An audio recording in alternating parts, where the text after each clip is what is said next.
बहुत सारे लोगों ने डिमांड करी है इस वीडियो के लिए, तो चलो आज आप लोगों की डिमांड को पूरी करते हैं और कंपेयर करते हैं ओला S1 Pro Plus 4 kilowatt hour को एथर Ista Z 3.7 किलोवाट आवर से। सबसे पहले बात कर लेते हैं कीमत के बारे में। एथर Ista Z 3.7 किलोवाट आवर का एक्स शोरूम प्राइस है 1,53,000 रुपये, और अगर आप उसमें एथर स्टैक प्रो पैक लेते हैं तो उसके लिए आपको 20,000 रुपये अलग से पे करने पड़ते हैं। वहीं ओला S1 Pro Plus 4 kilowatt hour का एक्स शोरूम प्राइस है 1,38,500 रुपये, और अगर आप move voice plus subscription purchase करते हैं तो उसके लिए आपको 8,500 रुपये पे करने पड़ते हैं। अगर आप ओला की वेबसाइट के ऊपर देखेंगे तो आपको इस व्हीकल का अमाउंट वहां पर 1,51,000 रुपये शो करेगा, लेकिन उसके अंदर एक्सटेंडेड वारंटी और PM ई ड्राइव सब्सिडी का अमाउंट ऐड है। व्हीकल का एक्चुअल एक्स शोरूम प्राइस 1,38,000 रुपये ही है। अब प्राइस के हिसाब से तो यहाँ पर एथर साफ साफ महंगा नजर आ रहा है, फिर चाहे वो एक्स शोरूम प्राइस की बात हो या फिर सॉफ्टवेयर अपग्रेड की। अब देख लेते हैं कि इन दोनों ब्रांड्स में इस प्राइस के अंदर आपको क्या क्या फीचर्स ऑफर हो रहे हैं। अगर हम बैटरी की बात करें तो एथर Ista Z के अंदर 3.7 किलोवाट आवर का बैटरी पैक है। इसकी IDC रेंज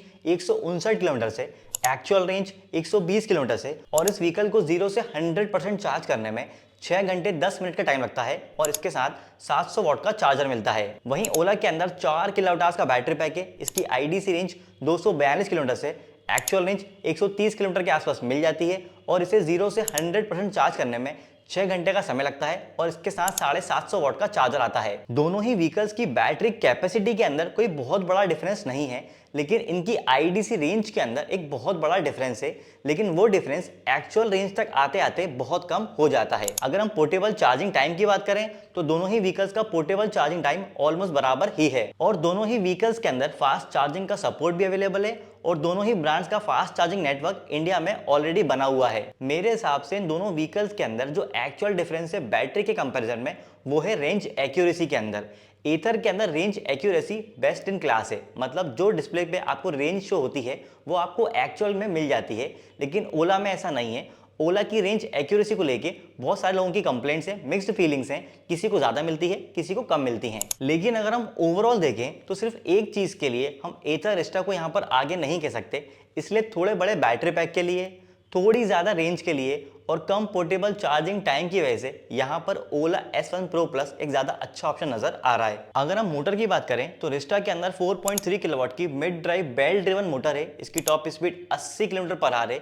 0 से 40 जाने में से 4.7 सेकंड का टाइम लगता है। वहीं ओला के अंदर 13 किलोवाट की मिड ड्राइव मोटर है। इसकी top speed 128 kilometre per hour है। 0 से 40 जाने में से 2.3 सेकंड का टाइम लगता है। भाई यहाँ पर मोटर कैपेसिटी के अंदर एक बड़ा डिफरेंस है। एथर की मोटर ओला के मुकाबले काफ़ी छोटी है, और इसी वजह से ये टॉप स्पीड और एक्सेलरेशन के मामले में ओला से काफ़ी पीछे नजर आ रही है। दूसरी चीज़ है कि एथर अपने व्हीकल्स को हायर कॉस्ट के ऊपर बेच रहा है, लेकिन फिर भी इनके व्हीकल्स में चेन ड्राइव सिस्टम नहीं आता है, बेल्ट ड्राइव आता है, जबकि ओला ने अपने पूरी लाइनअप के अंदर बेल्ट ड्राइव को हटा के चेन ड्राइव ऑफर कर दिया है। मेरे हिसाब से एथर को भी यहाँ पे अपने व्हीकल्स में चेन ड्राइव देने का सोचना चाहिए, क्योंकि बेल्ट ड्राइव के अंदर एक इश्यू जो है ना वो ये है कि जब भी कस्टमर गाड़ी चलाता है उसके माइंड में डर होता है कि कहीं ये बेल्ट कभी टूट ना जाए, और जब कोई किसी चढ़ाई पे वो गाड़ी चढ़ा रहा होता है तो उसके माइंड में ये भी डर होता है कि कहीं ये बेल्ट स्लिप ना हो जाए, जबकि चेन ड्राइव के अंदर इस तरह का कोई डर नहीं होता है। अब अगर चलाने की बात करें तो ओला में बड़ी मोटर होने की वजह से यहाँ एक अच्छा पिकअप मिलता है, और इसको हायर स्पीड पर चलाने में भी कोई दिक्कत नहीं आती है।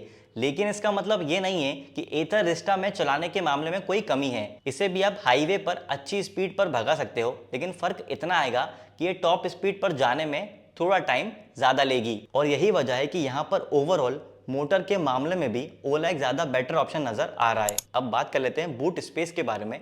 एथर Ista के अंदर 34 लीटर का बूट स्पेस है, और ओला के अंदर भी 34 लीटर का बूट स्पेस ही है। देखो, दोनों ही ब्रांड्स ने अपने पहले स्कूटर्स के अंदर छोटा बूट स्पेस ऑफर करा था।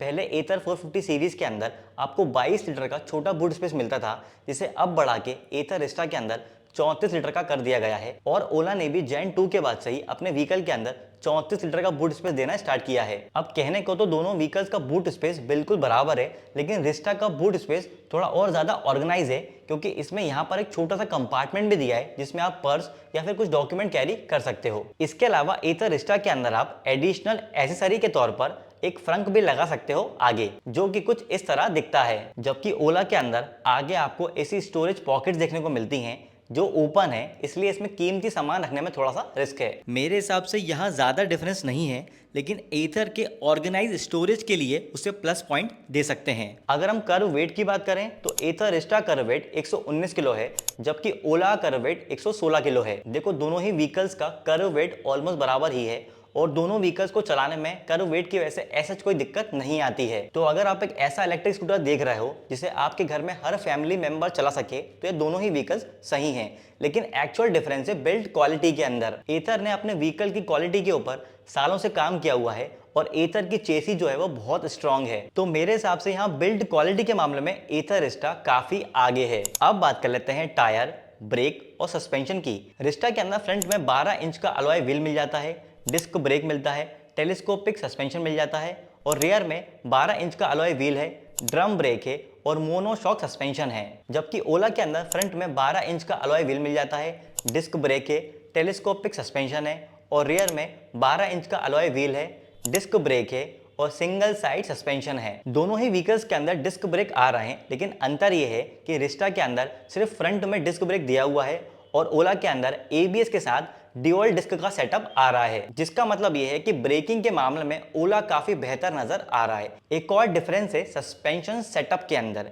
रिस्टा के अंदर मिड माउंटेड मोनोशॉक सस्पेंशन दिया हुआ है, जिसकी वजह से इस व्हीकल को चलाते टाइम और ज्यादा अच्छा कंट्रोल मिलता है। पर यहाँ अगर हम ओवरऑल देखें तो ड्यूअल डिस्क के सेटअप के साथ ड्यूअल चैनल एबीएस की वजह से यहाँ पर ओला एक ज्यादा अच्छा ऑप्शन बन जाता है। अब बात कर लेते हैं डिस्प्ले के बारे में। रिस्टा के अंदर 7 इंच का टच डिस्प्ले दिया हुआ है, जिसमें Google maps navigation, magic twist, skid control और व्हीकल फॉल सेफ जैसे फीचर्स आते हैं। जबकि ओला के अंदर भी 7 इंच का टच डिस्प्ले ही है, जिसमें Ola maps, cruise control, music speakers, app connectivity features like geo fencing, find my bike, remote boot unlock और प्रॉक्सिमिटी अनलॉक जैसे फीचर्स आते हैं। अभी तक एथर रिस्टा के अंदर टच डिस्प्ले नहीं आता था, लेकिन एथर ने अपने कम्युनिटी डे इवेंट के अंदर ये बता दिया कि अब से एथर रिस्टा जेड वेरिएंट के अंदर टच डिस्प्ले आएगा और ये न्यू और पुराने कस्टमर्स दोनों के लिए ही होगा। वहीं ओला के अंदर पहले से ही टच डिस्प्ले आ रहा है, तो इससे आप व्हीकल के अंदर और ऐप के थ्रू अच्छे खासे फीचर्स को एक्सेस कर सकते हो। एक चीज ध्यान रहे कि अगर आपको दोनों ही व्हीकल्स के अंदर ज्यादा एडवांस फीचर्स को यूज करना है, तो उसके लिए आपको अलग से सॉफ्टवेयर अपडेट परचेस करना पड़ेगा, जिसके लिए आपको अलग से मोटा अमाउंट भी देना होगा। तो यहाँ एथर रिस्टा को प्लस पॉइंट मिल जाता है प्रैक्टिकल और यूजफुल फीचर्स के लिए और साथ ही गूगल मैप्स के लिए भी। अब बात कर लेते हैं वारंटी के बारे में। एथर रिस्टा के अंदर व्हीकल और बैटरी के ऊपर स्टैंडर्ड वारंटी 3 साल या 30,000 किलोमीटर की है।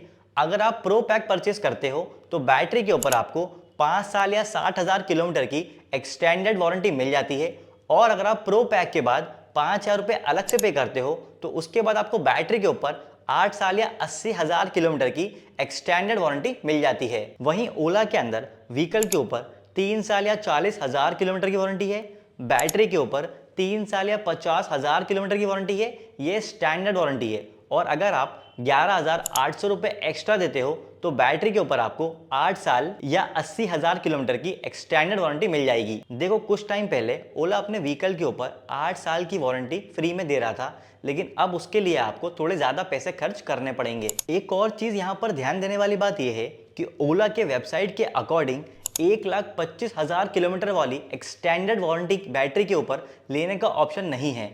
तो इसके बारे में अगर आप लोगों को कोई अपडेट है तो कमेंट करके जरूर बताइएगा। अब अगर एथर की बात करें तो एथर भी ओला की तरह ही बैटरी के ऊपर 8 साल या 80,000 किलोमीटर की एक्सटेंडेड वारंटी ऑफर कर रहा है, लेकिन इसके लिए आपको 25,000 रुपये एक्स्ट्रा पे करने पड़ेंगे, जिसमें एथर स्टैक प्रो पैक भी शामिल है। अब कहने को तो दोनों ही ब्रांड्स अपने व्हीकल की बैटरी के ऊपर अच्छी एक्सटेंडेड वारंटी ऑफर कर रहे हैं, लेकिन एथर के अंदर अगर आपको ये 8 साल वाली एक्सटेंडेड वारंटी परचेस करना है तो आपको प्रो पैक साथ में परचेस करना ही पड़ेगा। जबकि ओला के अंदर ऐसा नहीं है, आप 11,800 रुपये देके सिर्फ एक्सटेंडेड वारंटी अलग से परचेस कर सकते हो।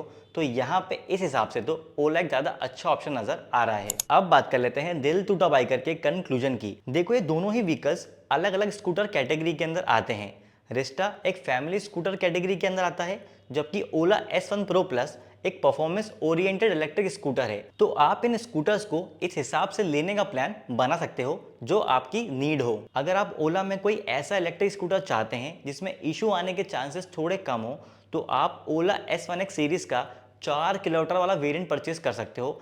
इसे लेने से आपके बहुत सारे पैसे भी बच जाएंगे और उसमें आपको रेंज भी थोड़ी ज़्यादा मिल जाएगी। अच्छी चीज़ यह है कि दोनों व्हीकल्स के अंदर फास्ट चार्जिंग का सपोर्ट अवेलेबल है और इन दोनों ब्रांड्स का फास्ट चार्जिंग नेटवर्क भी इंडिया के अंदर फैला हुआ है। लेकिन करंट मार्केट प्राइस के हिसाब से इस प्राइस पॉइंट पर एथर स्टार थोड़ा एक्सपेंसिव व्हीकल लगता है। मेरे हिसाब से एथर को यहाँ थोड़ा प्राइस ड्रॉप देना चाहिए। प्राइस पॉइंट के हिसाब से तो ओला ही अच्छा नज़र आ रहा है, लेकिन ओला के यूज़र्स की अभी भी सर्विस को लेके बहुत ज़्यादा शिकायतें आ रही हैं। तो मेरे हिसाब से अगर ये आपका सेकेंडरी व्हीकल होगा तो ही आप इसे लेने का कंसिडर करें, अदरवाइज एथर स्टार ज़्यादा बेटर ऑप्शन है। तो भाई लोगों, ये तो था ओला S1 Pro का डिटेल कंपैरिजन वीडियो एथर स्टार Z 3.7 किलोवाट से। अगर आपको इन दोनों व्हीकल से रिलेटेड या फिर किसी भी इलेक्ट्रिक व्हीकल से रिलेटेड कोई भी डाउट है तो कमेंट करके हमसे पूछ सकते हैं।